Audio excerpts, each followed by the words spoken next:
नमस्कार, news India देख रहे हैं आप। मैं हूं आपके साथ नैना शांडिल्य। ब्रेक के बाद एक बार फिर से आप सभी का बहुत स्वागत है। रुक कर लेते हैं फटाफट खबरों की ओर। रामलला का हुआ सूर्य तिलक, 9 मिनट तक ललाट पर पड़ी नीली किरणें, पंचामृत से अभिषेक, स्वर्ण जड़ित पीतांबर पहनाया। अयोध्या में 10 लाख श्रद्धालु पहुंचे। रामनवमी पर प्रधानमंत्री नरेंद्र मोदी ने भगवान रामलला की पूजा की। अयोध्या राम मंदिर में सूर्य तिलक समारोह लाइव देखे। उत्तराखंड के मुख्यमंत्री पुष्कर सिंह धामी ने नई दिल्ली में प्रधानमंत्री नरेंद्र मोदी से मुलाकात की और उनसे मार्गदर्शन मांगा। रामनवमी के त्योहार की दिल से बधाई।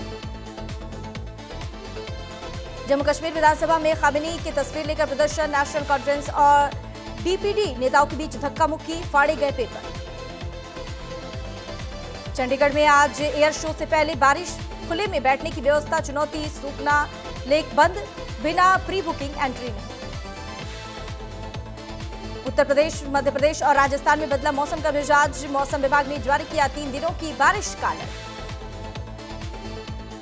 यूपी में नोएडा से लखनऊ तक छाए काले बादल, 40 जिलों में आंधी बारिश का अलर्ट, आईएमडी ने दी चेतावनी। जम्मू कश्मीर में पूंछ में आया एवलांच, 20 गाड़ियां फंसी। बीआरओ की टीम ने मौके पर पहुंचकर देर रात सभी को सुरक्षित बाहर निकाला।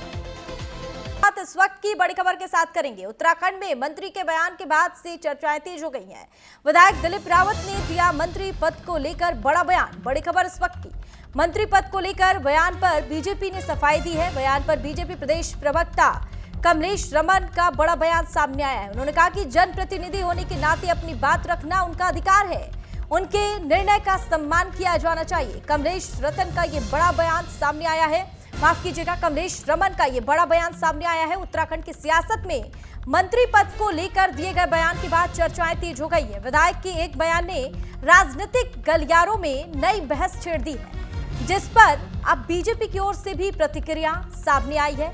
विधायक दिलीप रावत ने मंत्री पद को लेकर दिए गए बयान पर बीजेपी प्रदेश प्रवक्ता कमलेश रमन ने कहा कि यह उनका व्यक्तिगत विचार है। उन्होंने कहा कि एक जनप्रतिनिधि होने के नाते अपनी बात रखना उनका अधिकार है और उनके निर्णय का सम्मान किया जाना चाहिए। उन्होंने स्पष्ट किया कि सरकार में मंत्री पद चाहे 6 महीने के लिए हो या 5 साल के लिए, ये जन सेवा का अवसर होता है। जो भी इस जिम्मेदारी में है वे प्रदेश के विकास और जनहित में काम करेंगे। साथ ही उन्होंने कहा कि दिलीप रावत एक सक्रिय विधायक है और अपने क्षेत्र में जनहित के कार्यों में लगातार लगे रहते हैं। उनके मंत्री पद न लेने से सरकार के कामकाज पर कोई प्रभाव नहीं पड़ेगा और विकास कार्य आगे बढ़ते रहेंगे।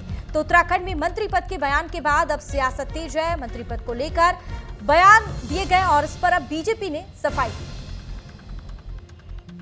बात है, देखिए ये तो दिलीप रावत जी का एक अपना खुद का वक्तव्य है और उनका अपना सम्मान भी है, क्योंकि वो एक जनप्रतिनिधि हैं। अपनी बात को अगर वो रख रहे हैं, क्योंकि वो उनका व्यक्तिगत निर्णय है और व्यक्तिगत उनके विचार है, तो जाहिर सी बात है उनको लगा होगा। तो जिनको ये सम्मान मिला है, या 6 महीने की बात हो या 5 साल की बात हो, देखिए सेवा करने का सबको मौका मिलता है। विधायक के रूप में दिलीप रावत जी बहुत अच्छा कार्य कर रहे हैं, जनमानस के लिए, जनहित में हमेशा अपने क्षेत्र में लगे रहते हैं।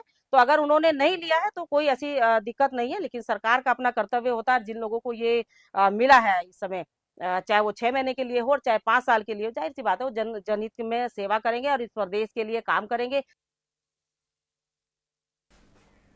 खबरों में आगे बढ़ेंगे। कालाढूंगी में प्रांतीय उद्योग व्यापार प्रतिनिधि मंडल ने नगर पालिका के अधिशासी अधिकारी को ज्ञापन सौंपा है, जहां व्यापारियों ने अपनी समस्या रखते हुए बताया कि नगर पालिका कॉम्प्लेक्स में स्थित दुकानों के लिए पार्किंग की कोई व्यवस्था नहीं है, जिससे उन्हें काफी दिक्कतों का सामना करना पड़ रहा है और इसी संबंध में उन्होंने पार्किंग की वैकल्पिक व्यवस्था की मांग की है। दरअसल हाल ही में कालाढूंगी नगर पालिका और वाल्मीकि समाज के बीच वाल्मीकि मंदिर परिसर की भूमि को लेकर विवाद हुआ था। समझौते के बाद नगर पालिका की ओर से उक्त भूमि पर पार्किंग करने पर रोक लगा दी गई थी। हालांकि विवाद का समाधान हो गया, लेकिन इसके बाद व्यापारियों के सामने नई समस्या खड़ी हो गई है। अब नगर पालिका कॉम्प्लेक्स में दुकान चलाने वाले व्यापारियों के पास अपने वाहनों को खड़ा करने के लिए कोई स्थान नहीं बचा है। वहीं व्यापारियों का ये कहना है कि बिना पार्किंग व्यवस्था के उनका व्यवसाय प्रभावित हो रहा है और साथ ही ग्राहकों को भी परेशानी उठानी पड़ रही है। उन्होंने प्रशासन से जल्द उचित पार्किंग की व्यवस्था करने की मांग की है। व्यापार मंडल के व्यापारी लोग आए थे जो है, उनकी मांग ये है कि जो नगर पालिका कॉम्प्लेक्स है उसमें जो दुकानदार हैं उनकी पार्किंग की जो समस्या है उसके संबंध में उन्होंने अवगत कराया है कि हमारे वाहन और जो भी जो है उसमें कस्टमर आते हैं उनके वाहन की समस्या है, तो उसको जो है बोर्ड मीटिंग के बाद जो है इसके संबंध में उचित निर्णय लिया जाएगा एवं उनकी जो समस्या है उस पर जो है उचित समाधान किया जाएगा। साथ ही इसमें बताना है कि जो हमारा बस स्टैंड है उसका नगर पालिका का ये प्लान है कि इसको तहसील के समीप वो ट्रांसफर किया जाएगा, ताकि जो बस अड्डे में हमारी जाम की समस्या रहती है वो भी समाप्त हो जाए। एवं जो शुक्रवार का बाजार है उसको हम धोबी घाट के नीचे ले जाने का प्रस्ताव कर रहे हैं। काशीपुर में स्थित सिद्ध शक्तिपीठ मां बाल सुंदरी देवी के पावन दरबार में रामनवमी और दुर्गा नवमी के महापर्व पर श्रद्धा का ऐसा अभूतपूर्व सैलाब उमड़ा, जहां पूरा परिसर भक्तिमय जयकारों से गुंजयमान हो उठा। वहीं रामनवमी के इस शुभ अवसर पर जहां पूरा देश मर्यादा पुरुषोत्तम श्री राम का जन्मोत्सव मना रहा है, तो वहीं चैती मेले की इस पावन धरा पर मां दुर्गा के 9वें स्वरूप की आराधना के साथ श्रद्धालु अपनी अटूट आस्था का परिचय दे रहे हैं। आस्था के इस महाकुंभ में भक्त घंटों तक कतारों में खड़े रहे, बल्कि जय माता दी और जय श्री राम के नारों के साथ एक अनूठे आध्यात्मिक सामर्थ्य का परिचय भी दे रहे हैं। वहीं प्रशासन और मंदिर समिति के कड़े पहरे के बीच सुरक्षा व्यवस्था पूरी तरह से चाक चौबंद है, ताकि दूर दराज से आए श्रद्धालुओं को सुगमता से दर्शन प्राप्त हो सके।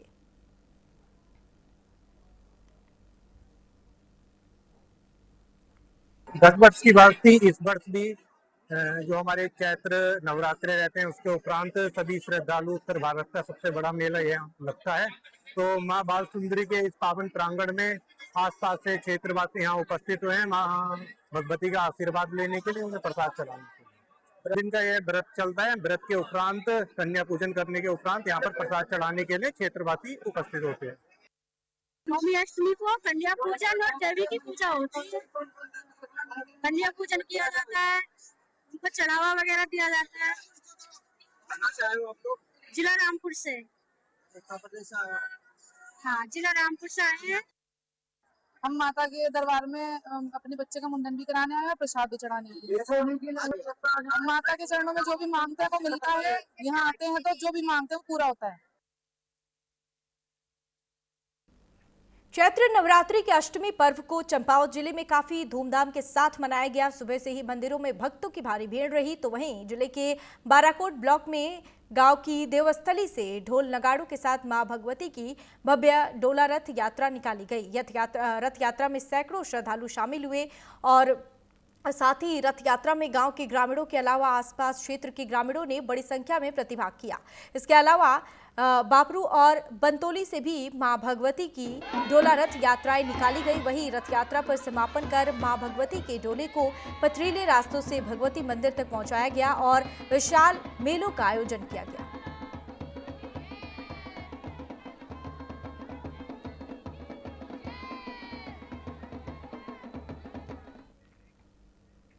खबरों में आगे बढ़ेंगे। जिलाधिकारी स्वाति एस भदौरिया ने पौड़ी स्थित हेमवती नंदन बहुगुणा गढ़वाल केंद्रीय विश्वविद्यालय के बीजीआर कैंपस में जिला प्रशासन की ओर से संचालित निःशुल्क प्रेरणा कोचिंग का निरीक्षण किया। उन्होंने इंटरैक्ट विद स्टूडेंट कार्यक्रम में भाग लिया, जहां उन्होंने कोचिंग की व्यवस्थाओं का जायजा लिया और छात्रों से भी संवाद किया। वहीं इस अवसर पर परिसर के निदेशक प्रोफेसर उमेश चंद्र गैरोला ने जिलाधिकारियों का स्वागत किया। जिलाधिकारी का उन्होंने स्वागत किया और जिलाधिकारी ने विद्यार्थियों से सीधा संवाद किया और उनकी पढ़ाई, संसाधनों, शिक्षण गुणवत्ता और टेस्ट प्रणाली पर फीडबैक लिया। वहीं विद्यार्थियों ने भी अपने अनुभव साझा करते हुए सुझाव दिए, जिन पर जिलाधिकारी ने सकारात्मक संज्ञान लिया। वहीं जिलाधिकारी ने बताया कि यह पहल आर्थिक रूप से कमजोर वर्ग के विद्यार्थियों को प्रतियोगी परीक्षाओं के लिए समान अवसर देने के लिए शुरू की गई है, जो जिला खनन न्यास निधि से संचालित हो रही है।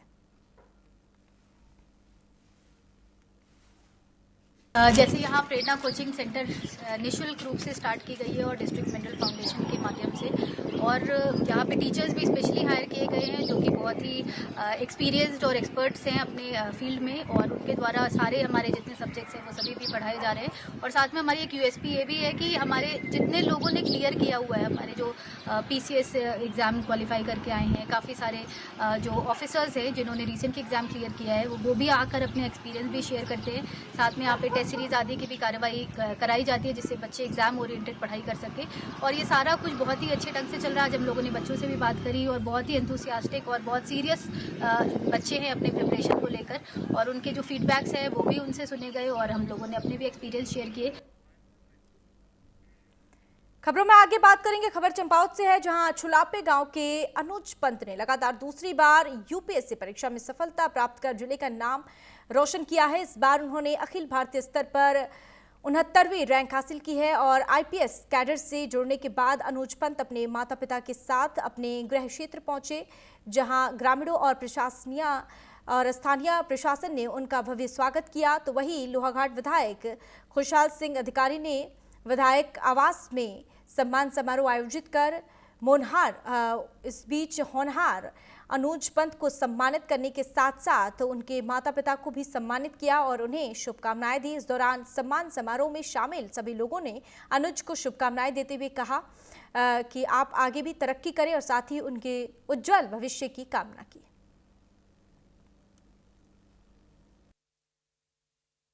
उनके माँ बापों को बधाई देता हूँ, माता पिताओं को बधाई देता हूँ कि जिन्होंने ऐसे सुपुत्र को जन्म दिया।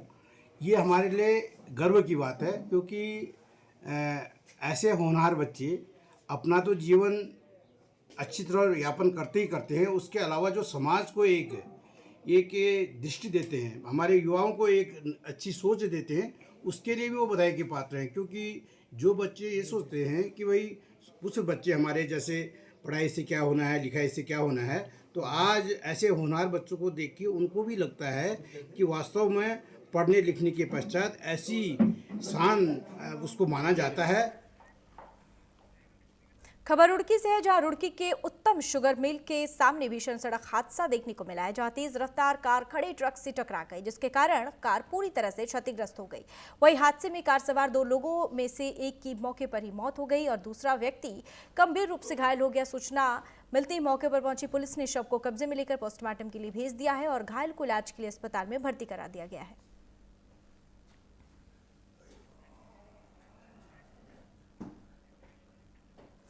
और उत्तराखंड यूपी बॉर्डर पर हरिद्वार पुलिस ने बड़ी कार्रवाई की है, जहां मंगलौर कोतवाली पुलिस ने चेकिंग के दौरान गौ तस्करी की कोशिश नाकाम कर 2 आरोपियों को गिरफ्तार कर लिया है, जिनके कब्जे से 4 जिंदा गौवंश बरामद कर आगे की कार्रवाई में पुलिस जुट गई है। वहीं पुलिस ने 2 आरोपियों के खिलाफ पशु क्रूरता निवारण अधिनियम के तहत मुकदमा दर्ज कर लिया है। दरअसल हरिद्वार एसएसपी के निर्देश पर बॉर्डर इलाकों में सघन चेकिंग अभियान लगातार जारी है।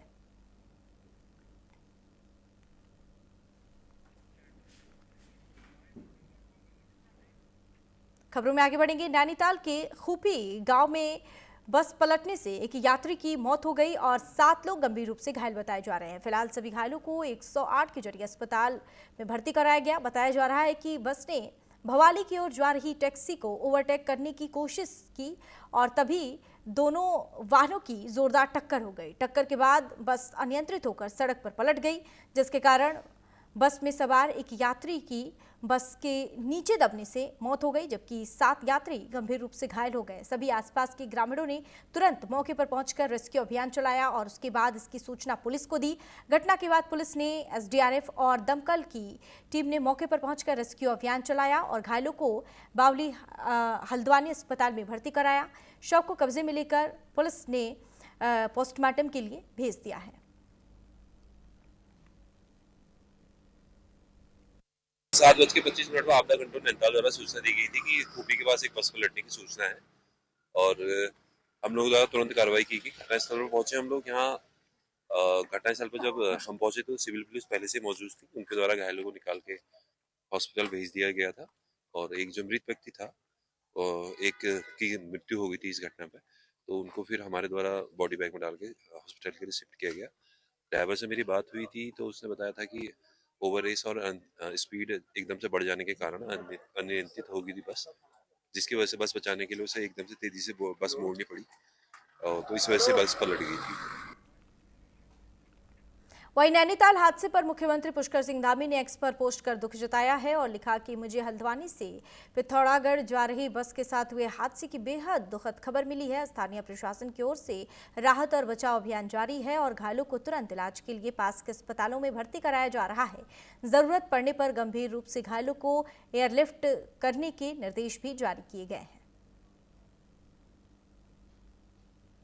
और मुख्यमंत्री पुष्कर सिंह धामी ने नैनीताल हादसे पर ये दुख जताया है। एक्स पर पोस्ट कर मुख्यमंत्री ने दुख जताया और लिखा कि मुझे हल्द्वानी से पिथौरागढ़ जा रही बस के साथ हुए हादसे की बेहद दुखद खबर मिली है। स्थानीय प्रशासन की ओर से राहत और बचाव अभियान जारी है और घायलों को तुरंत इलाज के लिए पास के अस्पताल में भर्ती कराया गया है।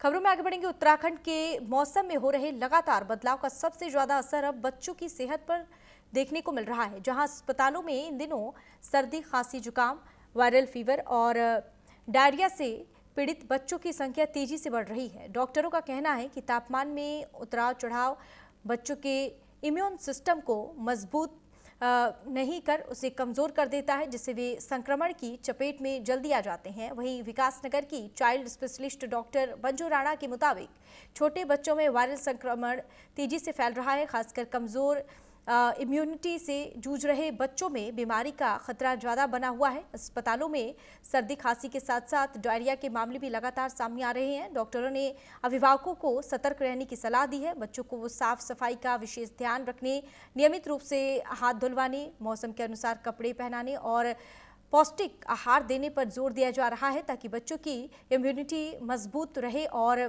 वे संक्रमण से सुरक्षित रह सकें। मौसम बदल रहा है, कभी ठंडा हो जाता है, कभी गर्म हो जाता है, तो एलर्जी वाले जो पेशेंट्स हैं वो उनके लिए अच्छा नहीं है। तो खांसी करते हुए और जुकाम के साथ आ रहे हैं। खांसी थोड़ा लंबा भी चल रही है, क्योंकि हवा चल रही है, तो पोलन्स वगैरह, डस्ट वगैरह एनवायरनमेंट में भी है। दूसरा, क्योंकि मौसम कभी गर्म पर हो रहा है ज्यादा, तो उल्टी दस्त के केसेस भी कुछ आज देखने को मिल पा रहे हैं। तो उसी हिसाब से हम लोग यही सलाह दे रहे हैं लोगों को कि साफ पानी पिए, अच्छे से हाथ वगैरह जो है प्रॉपर्ली वॉश करें और पानी का सेवन थोड़ा ज्यादा करें, हाइड्रेशन मेंटेन करें। बदलते मौसम के साथ बच्चों की सेहत पर खतरा लगातार बढ़ता नजर आ रहा है। अस्पतालों में सर्दी, खांसी, वायरल और डायरिया के मामलों में इजाफा साफ देखा जा सकता है। डॉक्टरों की माने तो थोड़ी सी लापरवाही बच्चों के लिए भारी पड़ सकती है। ऐसे में साफ सफाई, पौष्टिक आहार और सही देखभाल ही इस मौसम में सबसे बड़ा बचाव है। विकासनगर से अमित रावत, न्यूज इंडिया। खबरों में आगे बढ़ेंगे। खबर देहरादून से, जहां कैबिनेट मंत्री खजानदास ने विधानसभा स्थित अपने कार्यालय में शुभ मुहूर्त में विधिवत कार्यभार ग्रहण किया और इस दौरान उन्होंने हवन पूजन कर कार्य की शुरुआत की और साथ ही विभागीय अधिकारियों और वरिष्ठ कार्यकर्ताओं के साथ बैठक कर योजनाओं की समीक्षा की। इस अवसर पर मंत्री ने कहा कि समाज कल्याण विभाग सीधे आम जनता से जुड़ा हुआ है और पिछड़े और वंचित वर्ग का कल्याण उनकी पहली प्राथमिकता रहेगी। वहीं पदभार संभालने के बाद मंत्री खजानदास ने स्पष्ट किया कि पेंशन, छात्रवृत्ति और अन्य योजनाओं का लाभ अंतिम व्यक्ति तक पहुंचाना उनका मुख्य लक्ष्य है। उन्होंने मुख्यमंत्री की ओर से 140 करोड़ रुपए की छात्रवृत्ति सीधे खातों में ट्रांसफर किए जाने को पारदर्शिता का उदाहरण बताया। साथ ही अधिकारियों को टीम भावना के साथ काम करने और जनता की समस्याओं का तुरंत समाधान सुनिश्चित करने के भी निर्देश दिए। आज पूजा पाठ हुआ, नवमी का भी दिन है और मैंने सोचा कि क्यों नहीं आज के दिन जो है कार्यालय में पदभार ग्रहण करें। इसी के निमित्त आज मैं अपने वरिष्ठतम कार्यकर्ताओं को आमंत्रित किया, आप सबको भी आमंत्रित किया और यहाँ पर एक हवन करते हुए मैंने अब कार्यभार ग्रहण किया है। और समाज कल्याण विभाग मेरे पास में है और समाज कल्याण विभाग एक ऐसा विभाग है जो आम जनमानस से जुड़ा हुआ विभाग है और इसमें जितना भी मैं समाज के लिए कर पाऊँ, चाहे युवा हो, चाहे आम व्यक्ति हो, चाहे महिला है, क्योंकि जैसे मैंने कहा कि सीधा जो है आम जनमानस से जुड़ा हुआ विभाग है। खटीमा से एक बेहद दुखद खबर सामने आ रही है, जहां एक भीषण सड़क हादसे ने 2 घरों के चिराग को बुझा दिए। एक तेज रफ्तार कार और बाइक की आमने सामने से जोरदार भिड़ंत हो गई। टक्कर इतनी जबरदस्त थी कि बाइक के परखच्चे उड़ गए और वह 2 हिस्सों में बट गई। वहीं इस टक्कर में 2 युवकों की मौके पर ही मौत हो गई। हादसा इतना भयानक था कि आसपास अफरा तफरी मच गई। घटना चकरपुर और जागड़बुड़ा पुल के पास की बताई जा रही है। वहीं प्रत्यक्षदर्शियों का कहना है कि बाइक की रफ्तार इतनी तेज थी कि वह कार के अगले हिस्से को चीरते हुए अंदर तक जा घुसी।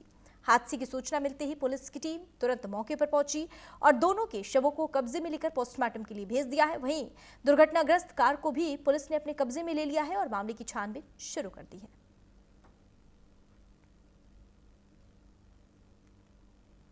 ये रात में हमारे यहाँ इमरजेंसी में 2 लड़के एक्सीडेंट के पश्चात मृत अवस्था में लाए गए थे। एक का नाम है नमन। दोनों की उम्र 20 से 25 वर्ष के आसपास थी। मृत अवस्था में लाए गए थे। आज सुबह उनका पोस्टमार्टम करने के बाद शव परिजनों के सुपुर्द कर दिया गया। तो बनबसा से लौटता हुआ इसके रास्ते में दुर्घटना हो गई। हमें सूचना मिली थी। हमें तो लगभग 8:30 बजे के आसपास पता चला। 3 बेटियां हैं और एक ही बेटा था ये। और अभी कुछ समय पहले सबसे छोटी बेटी का पति उसका मर्डर हो गया तुषार शर्मा का। ये तगादा करने गया था बनबसा, आखिरी बुध था तो उधर से आ रहे थे दोनों। तो आप लोग सूचना कम तो फ़ोन तो था, इन दोनों को लगा रहे थे। फ़ोन तो नहीं लग रहा था। इसका दोस्त था नमन नवेद, तो दोनों का जब फ़ोन नहीं लगा तो फिर दूसरों से किसी से पता लगा, बच्चों को, हमारे छोटे वालों को। तो पहले स्वास्थ्य में ले गए होंगे, फिर यहाँ लाए जी। हाँ, शादी हो गई इसकी 1.5 साल पहले। एक बच्ची है 10 महीने की। खबरों में आगे बढ़ेंगे। खबर हरिद्वार से, जहां हरिद्वार में रानीपुर कोतवाली क्षेत्र की पॉज कॉलोनी शिवालिक नगर में हुई चैन लूट के मामले में पुलिस को बड़ी सफलता हाथ लगी है, जहां पुलिस ने कार्रवाई कर घटना का 21 घंटे में खुलासा कर दिया है और अंतर्राज्यीय गैंग के एक शातिर अपराधी को भी पुलिस ने गिरफ्तार कर लिया है। इसके कब्जे से अवैध चाकू समेत कई सामान भी बरामद किए गए हैं। साथ ही आरोपी के कब्जे से लूटी गई चेन का हिस्सा भी जब्त किया गया है। दरअसल आरोपियों ने पहले दुकानदार की रैकी की, फिर दुकानदार से मच्छर मारने की मशीन मांगने के बहाने दुकानदार के गले से चैन खींचकर मौके से फरार हो गए। वहीं फरार दूसरे अपराधी की तलाश में फिलहाल पुलिस जुटी हुई है।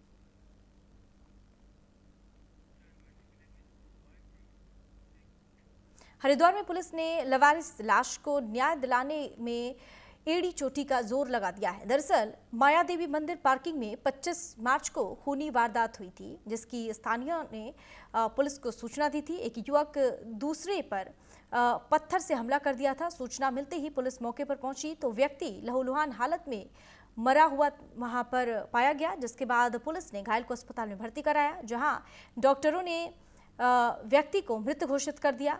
तभी एसएसपी हरिद्वार के निर्देश पर विशेष टीम गठित की गई और फॉरेंसिक टीम ने साक्ष्य जुटाने में जुट गई है। वहीं पुलिस ने 8 घंटे में घटना का खुलासा कर दिया है और खुलासे में मृतक का साथी ही हत्यारोपी निकला, जिसे पुलिस ने आरोपी को गिरफ्तार कर लिया, जिसके कब्जे से हत्या में इस्तेमाल पत्थर भी बरामद कर लिए गए हैं। फिलहाल मृतक की शिनाख्त के प्रयास जारी हैं। हरिद्वार के नगर कोतवाली क्षेत्र का ये पूरा मामला बताया जा रहा है।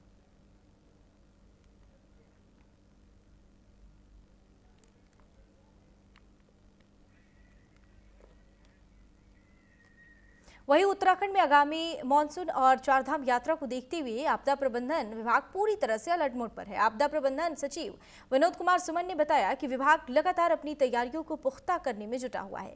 उन्होंने जानकारी दी कि हाल ही में फॉरेस्ट फायर को लेकर मॉक ड्रिल सफलतापूर्वक संपन्न की गई। साथ ही जिला स्तर पर भी आपदा प्रबंधन की तैयारियों का जायजा लेने के लिए मॉक ड्रिल आयोजित की जा रही है। वहीं सचिव के अनुसार आगामी चारधाम यात्रा के सुव्यवस्थित संचालन और मानसून की चुनौतियों से निपटने के लिए जल्द ही एक व्यापक मॉक ड्रिल और एनआईडीएम के सहयोग से एक बड़ी वर्कशॉप से ट्रेनिंग प्रोग्राम का भी आयोजन किया जाएगा। देखिए, आपदा प्रबंधन विभाग के लिए अभी तैयारी का समय है। हम लोग अपनी तैयारी कर रहे हैं।